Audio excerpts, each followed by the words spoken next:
उसको मानने से मना कर दिया और खुद की नीति को लागू कर दिया। भाषा को लेकर वैसे ही शिक्षा नीति को महाराष्ट्र भी कर रहे हैं, आरोप लगा रहे हैं, और तमिलनाडु ने तो लागू ही कर दिया। देखिए, मैं फिर कहना चाहूंगा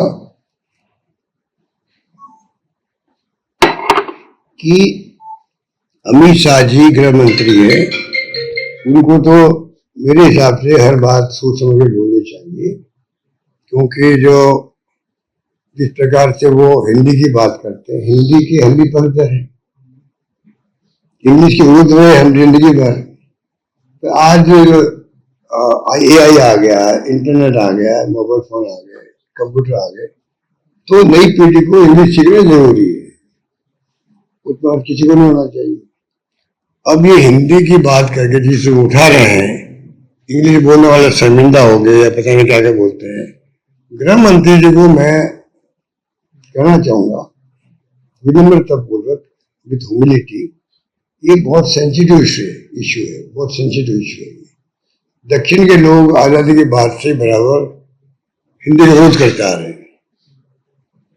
हम बचपन देखते थे, वो इंग्लिश के बात करते थे, हिंदी का कोई बोर्ड नहीं होता था तमिलनाडु में वगैरह।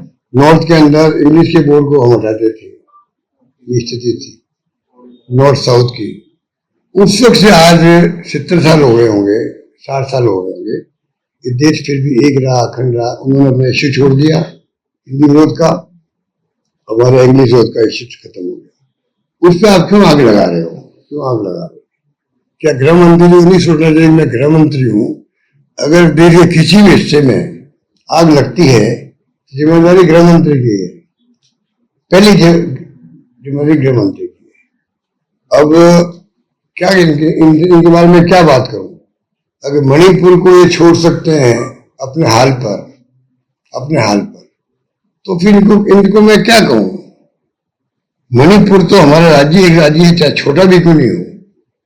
उस राज्य में जो हालात 2 साल 2.5 साल जो भी हुए, 2.25 साल हो गए हैं, वहां PM का नहीं जाना। वहां पर गृह मंत्री 2 बार जाके आए मेरे ख्याल से, 2 बार गए, 3 बार गए, जो भी गए। हुआ क्या? जो प्रायोरिटी मिलनी चाहिए थी मणिपुर को शांति स्थापित करने के लिए, वो तो नहीं मिली है।